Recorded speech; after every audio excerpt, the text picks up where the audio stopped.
En esta hora quiero compartir, ¿verdad?, este tema, victoria sobre la muerte. El jueves estuvimos hablando acerca de los enemigos de la cruz de Cristo, precioso culto que tuvimos, con muy buena asistencia, y participando también de la mesa del Señor. Y en esta hora quiero hablar acerca de la victoria sobre la muerte. Todos sabemos que la resurrección de Cristo es una verdad central para nosotros los cristianos. Es fundamental. Nosotros creemos, ¿verdad?, que Cristo verdaderamente resucitó por el poder de Dios. Tan importante es la resurrección y tan clave y fundamental para nosotros que desde el principio se quiso negar la resurrección del Señor. Pero fue imposible negarla. Algunos la explicaron como la aparición de un fantasma y no de una persona real. Otros la explican como una fuerza y energía hasta el día de hoy. Otros no fue una resurrección, dicen fue una reencarnación. Otros dicen que realmente Jesús nunca murió. Sufrió un desmayo y a las horas después. Otros dicen que lo que los apóstoles vieron fueron sencillamente alucinaciones. Tampoco la resurrección de Cristo se explica diciendo que el cuerpo de Jesús fue robado o que es una resurrección simbólica. O sea, Cristo vive como vive el Che Guevara. Una resurrección simbólica. Pero cuando decimos nosotros que Cristo vive, no estamos diciendo que vive solo en nuestro recuerdo, que vive solo en nuestra memoria, que vive solo, ¿verdad?, en nuestra mente. Lo que estamos diciendo es que la muerte y resurrección física de Cristo son hechos históricos que ocurrieron verdaderamente y que estremecieron la vida de muchas personas y cambiaron el rumbo de la historia. La Biblia dice que la muerte, tanto física como espiritual, es la consecuencia del pecado. En Génesis, Dios dijo, morirán si me desobedecen. ¿Y qué hicimos? Nos rebelamos, pecamos y morimos. Y a partir de allí estamos sujetos a la muerte física. Esa muerte que nos provoca dolor, que nos provoca muchas lágrimas y también mucho miedo. Pero a partir de allí estamos sujetos también a la muerte espiritual, o sea, a la separación de Dios. Y como Pablo dice a los Efesios, todo ser humano está muerto en su pecado y en su delito. Pero la Biblia dice que Jesucristo pagó el precio de nuestra redención y con su muerte y resurrección aplastó, le dio un golpe mortal a todos sus enemigos, inclusive la muerte. Por eso Pablo escribirá a los Efesios y les dirá en el capítulo 1, verso 20 al 22, Dios, dice, resucitó a Cristo de entre los muertos y le dio el derecho de sentarse a su derecha en el cielo. Dios ha puesto a Cristo por encima de cualquier gobernante, autoridad, poder y dominio, tanto de este mundo como del que está por venir.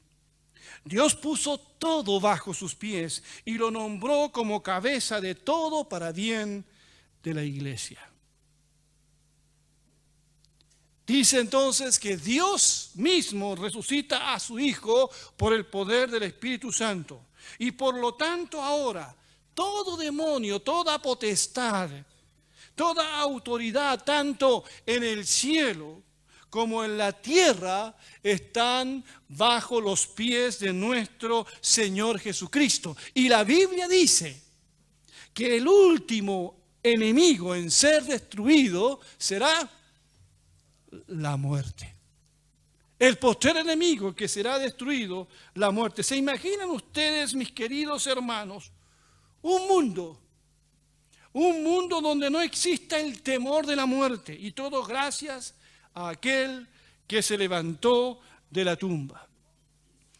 Pablo escribe a los Corintios y en el capítulo 15, 51 a 57 dice: no todos moriremos, pero todos seremos transformados. Sucederá en un instante, en un abrir y cerrar de ojos. Cuando suene la trompeta, los que hayan muerto resucitarán para vivir por siempre. Y nosotros, los que estemos vivos, también seremos transformados en cuerpos que nunca morirán. Nuestros cuerpos mortales deben ser transformados en cuerpos inmortales. Entonces, cuando nuestros cuerpos mortales hayan sido transformados en cuerpos que nunca morirán, se cumplirá la siguiente escritura que dice: la muerte es devorada en victoria. Oh muerte, ¿dónde está tu victoria? Oh muerte, ¿dónde está tu aguijón?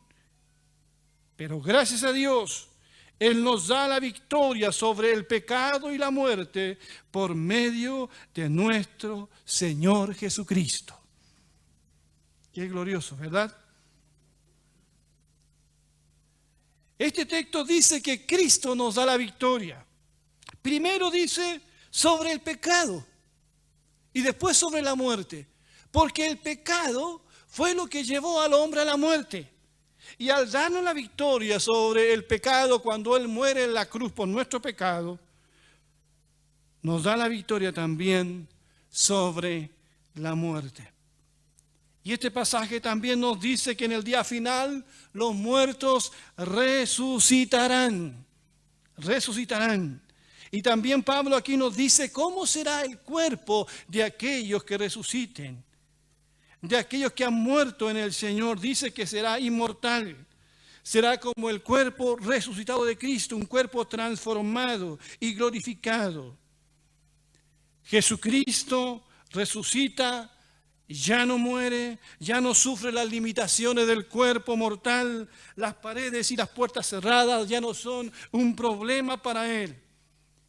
Y nuestro cuerpo entonces resucitado y glorificado será un cuerpo no limitado al espacio y al tiempo. Un cuerpo que no envejece y que nunca se corromperá. Un cuerpo inmortal. Y lo dice la Escritura en Filipenses capítulo 3, versos 20 al 21. Dice: en cambio nosotros somos ciudadanos del cielo, de donde anhelamos recibir al Salvador, el Señor Jesucristo.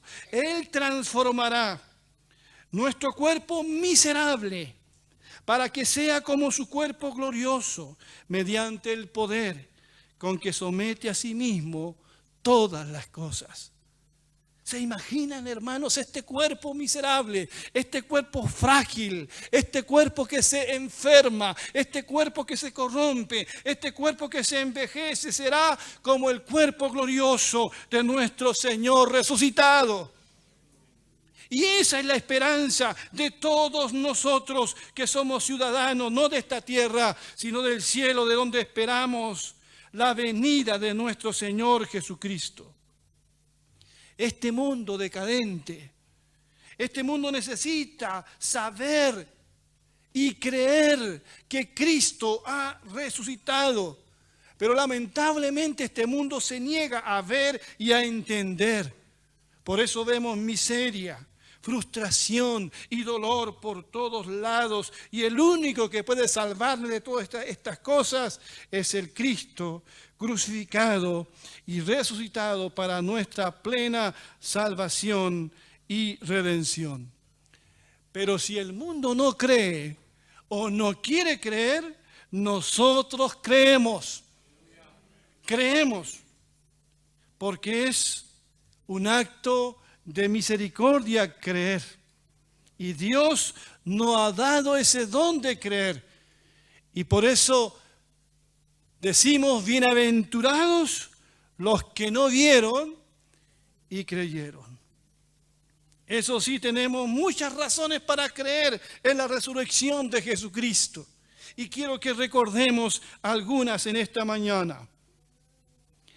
Esos discípulos, esos que estuvieron con el Señor 3 años y medio escuchando su palabra.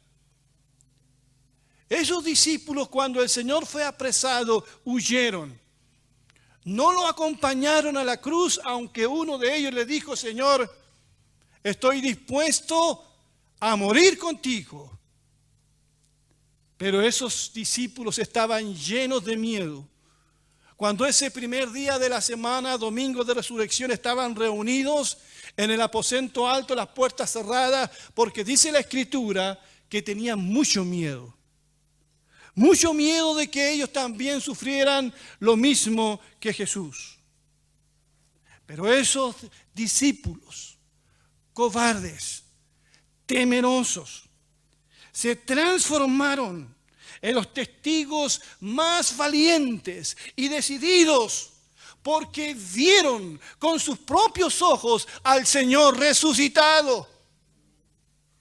Y eso los envalentonó. De cobardes pasaron a ser valientes testigos de la resurrección del Señor Jesucristo. ¿Por qué la mayoría de los que fueron apóstoles del Señor murieron como mártires? Todos murieron solos. ¿Por qué dieron su vida? ¿Por una mentira? Estaban tan convencidos de la realidad de la resurrección que nada les importó. No les importó la persecución, no les importó el exilio, no les importó el martirio. Porque lo tocaron, lo vieron, sabían que era Él el que había vuelto como lo había prometido. Pedro fue crucificado, solo que pidió ser crucificado con la cabeza hacia abajo, porque no se sentía digno de morir como el Señor. Pablo fue decapitado en la Vía Apia en Roma.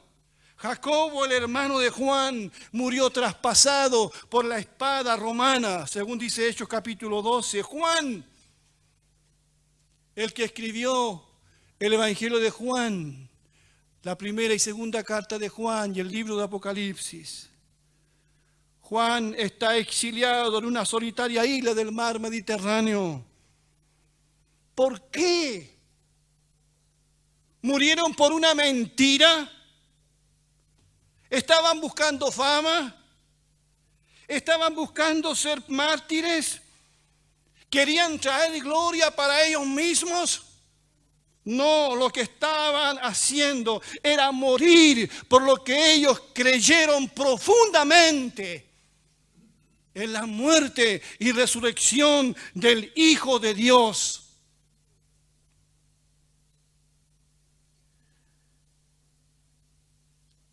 La predicación acerca de la resurrección de Jesucristo fue tan poderosa. Hechos capítulo 4:33 nos dice que los discípulos con valentía daban testimonio de la resurrección de Jesús y abundante gracia era sobre ellos. Que cuando la gente escuchó este relato de la resurrección, muchos fueron cambiados y transformados, sus pecados perdonados y tuvieron vida eterna. Los apóstoles proclamaron la resurrección en Jerusalén, en el mismo lugar donde ocurrieron los hechos. Los enemigos de la fe no pudieron negar el milagro de la resurrección. No surgió ninguna evidencia contraria. Todo lo que tenían que hacer era mostrar el cuerpo, pero no lo pudieron hacer porque Él resucitó.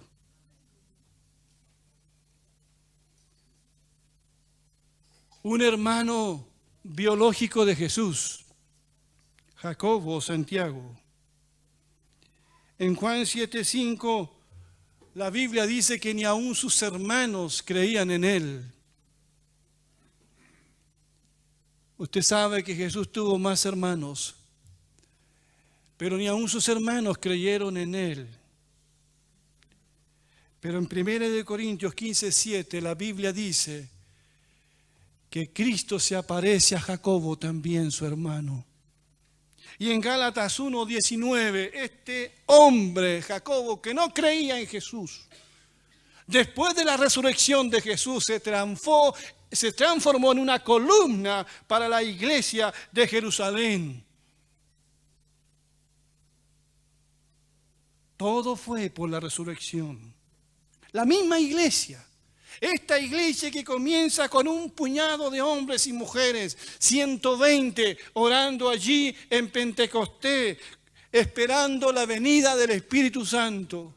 Pedro predica, ¿verdad?, ese día acerca de la muerte y resurrección de Jesús. Y mucha gente es tocada y dice, ¿qué vamos a hacer? Y Pedro les dice, arrepiéntanse y bautícense en el nombre de Jesús para perdón de vuestros pecados. Y 3,000 personas y después 5,000 personas fueron añadidas a la iglesia. Y la iglesia crece y la iglesia avanza y conquista casi todo el imperio, ¿verdad? Permea toda la sociedad. Y han pasado los siglos y los siglos. Esa iglesia ha querido ser aplastada, la han perseguido, pero aquí está su iglesia, proclamando que Jesús vive y reina para siempre. Los imperios acaban, los partidos políticos terminan, los dictadores acaban, pero la iglesia sigue adelante, porque la iglesia es el cuerpo del Cristo resucitado. Jesús dijo, edificaré la iglesia y las fuerzas del infierno no prevalecerán contra la iglesia. La existencia de la iglesia es prueba viviente de que Él vive, porque Él vive en medio de su iglesia. Bendito sea el nombre del Señor. Tengan fe en esto, hermanos. Escuchamos de tantas malas noticias, dolorosas, que están apartando a la gente de la fe en Jesús. Pero su iglesia verdadera, vive porque Cristo vive, bendito sea el nombre del Señor. ¿Por qué un puñado de hombres, la iglesia? Al principio en su mayoría judíos, se reunían el sábado y empezaron después a reunirse el domingo como una forma, le caló tan hondo, ¿verdad?, la resurrección de Jesús, que del sábado al domingo empezaron a congregarse porque quisieron dar testimonio. Fue tan impactante la resurrección del Señor. La misma conversión de Saulo de Tarso, un hombre, ¿verdad?, malo, un hombre religioso, pero su corazón lleno de odio. Hay mucha gente religiosa que va a la iglesia, pero sus corazones llenos de odio, por si acaso, ¿verdad? Y Saulo de Tarso, un hombre judío criado a los pies de Gamaliel, un hombre legalista, entendido las Escrituras, pero no tenía el conocimiento de la verdad de Jesucristo. Perseguía a los cristianos, los metía preso, fue testigo del martirio de Esteban. Pero ese hombre, camino a Damasco, se encuentra con el Cristo resucitado y glorificado.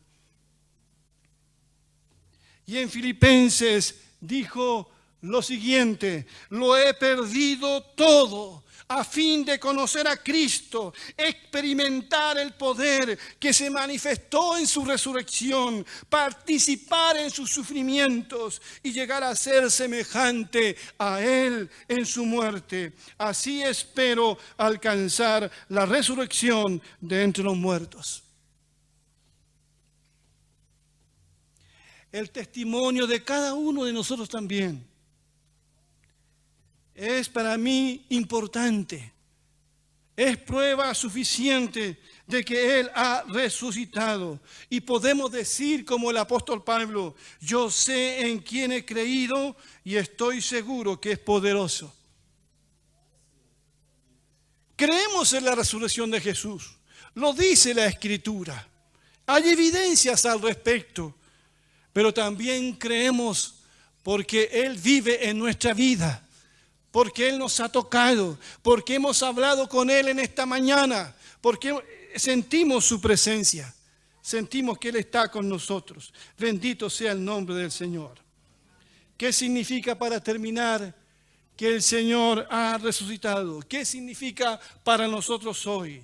Significa que tenemos vida eterna. Jesús dijo: de cierto les digo, el que oye mi palabra y cree al que me envió tiene vida eterna. Y no será condenado, sino que ha pasado de muerte a vida. Si el Señor no hubiese resucitado, no tendríamos vida eterna. Nuestra fe inspiraría lástima. Pablo dice: si Cristo no resucitó, seríamos los más dignos de lástima de todo el mundo. Si Cristo no resucitó, significa que Él murió como cualquier pecador. Si Cristo no resucitó, significa que su sacrificio no fue agradable al Padre. Pero Él ha resucitado y por lo tanto tenemos vida eterna. De cierto les digo, el que oye mi palabra y cree, no basta oír, hay que creer. Creer. El que cree al que me envió tiene vida eterna. No dice tendrá, ahora mismo tiene vida eterna y ha pasado de muerte a vida.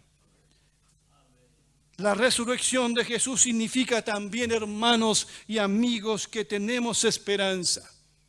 Una esperanza de una vida con el Señor, con nuestros seres queridos.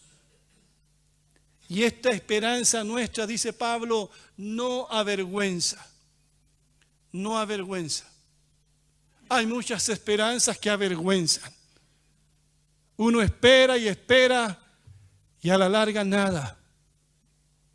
La esperanza en los políticos es una esperanza que avergüenza. La esperanza en el ser humano es una esperanza que avergüenza. Esperamos y nos dejan esperando. ¿Le ha pasado eso alguna vez? Bueno, la Biblia dice que esta es una esperanza que no avergüenza, porque fiel es el que ha prometido. Y la resurrección de Jesús significa también, hermanos y amigos, que todo puede ser revertido, inclusive la muerte. Si Él se levanta, y este es un milagro, si Él vence la muerte y vuelve a la vida, significa que Dios tiene el poder para cambiar todas las cosas, si Él así lo quiere, para revertir todas las cosas. Nosotros, en el tiempo en que estamos viviendo, vemos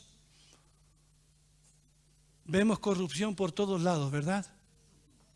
¿Están de acuerdo conmigo con eso?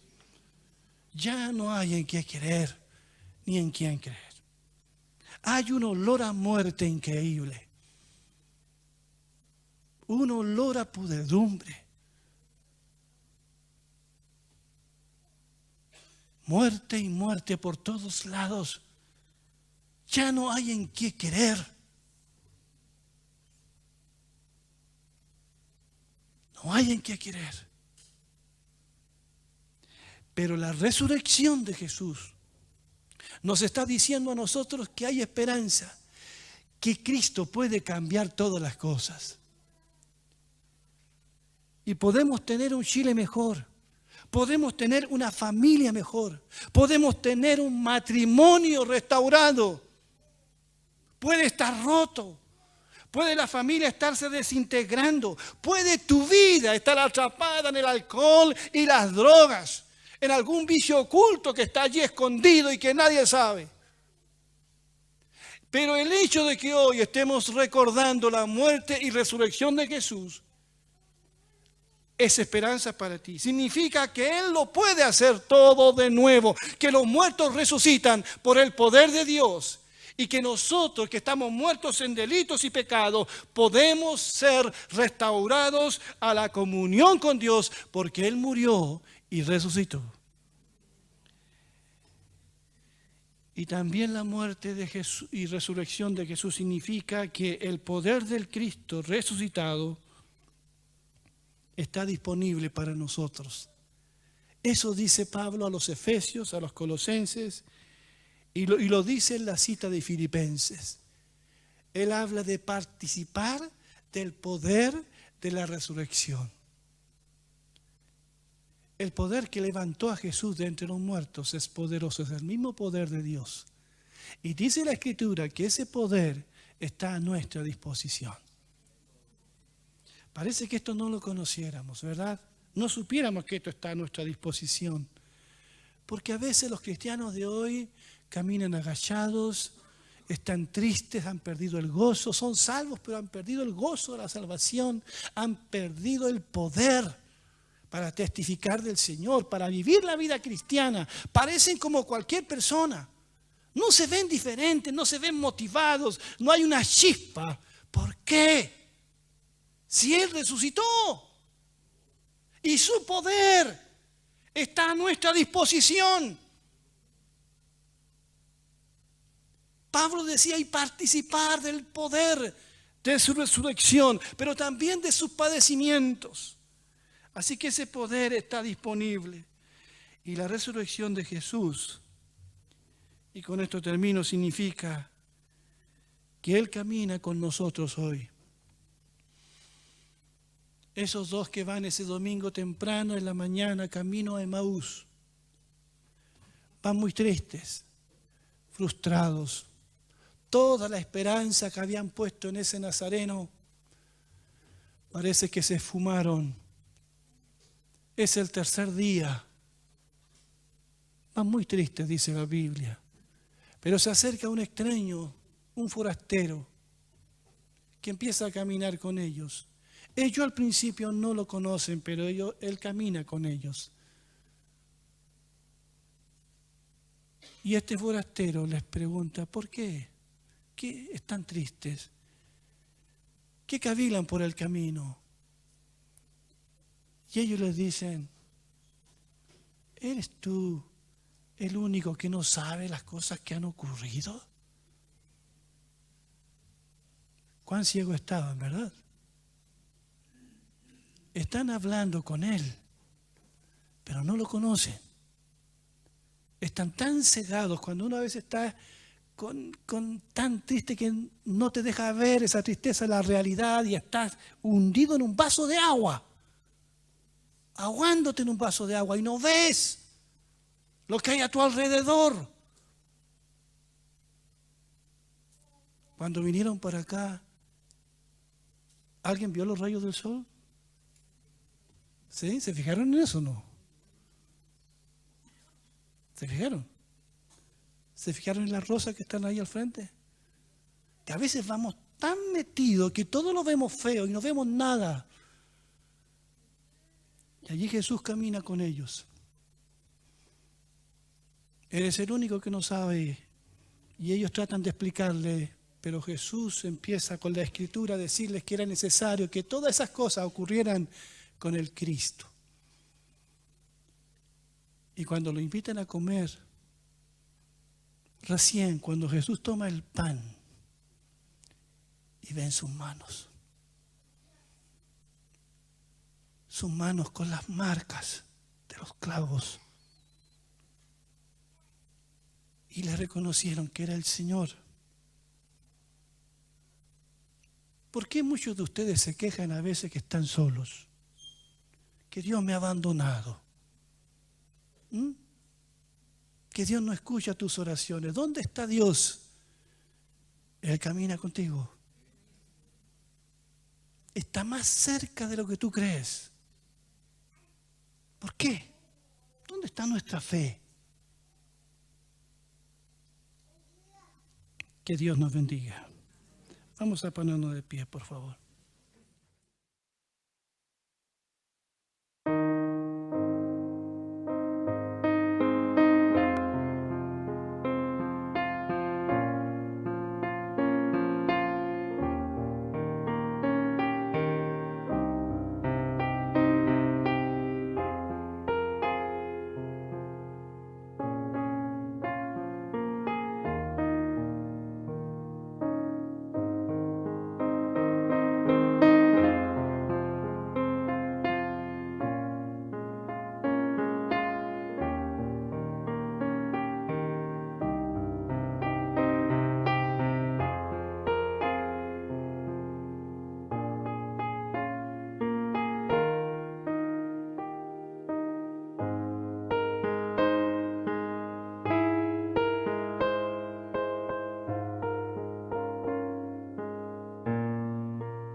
Hola, soy Luciano y voy a mostrar los avisos de esta semana. La mujer que teme a Jehová, esa será alabada. Querida amiga, te invitamos a compartir de una hermosa palabra del Señor este martes a las 10 de la mañana. Ven, te esperamos. La ley de Jehová es perfecta, que convierte el alma.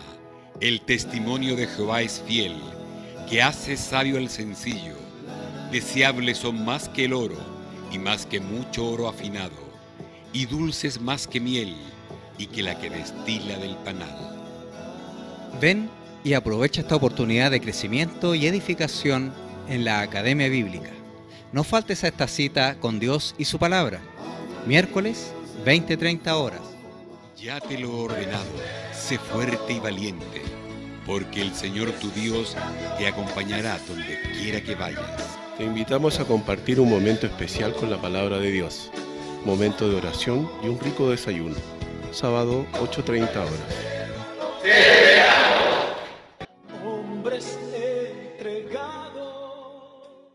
Que nadie te menosprecie por ser joven, Al contrario, que los creyentes vean en ti un ejemplo a seguir en la manera de hablar, en la conducta y en amor, fe y pureza. Joven, Jesús te está llamando. Participa en las actividades recreativas y lo más importante, conocer la palabra de Dios. Ven y comparte con nosotros los sábados a las 19 horas.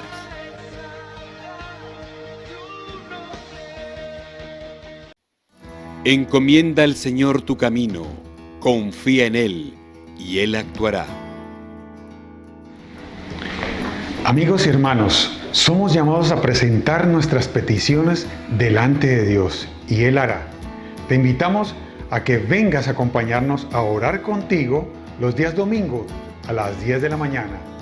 También te invitamos a que compartas tu petición o tu acción de gracias a través de nuestro formulario, a través de nuestro grupo de WhatsApp o también de nuestro webpage. Dejen que los niños vengan a mí y no se lo impidan. Hola amiguitos, te invito a participar con nosotros todos los domingos a las 11 de la mañana para saber algo más de tu amigo Jesús.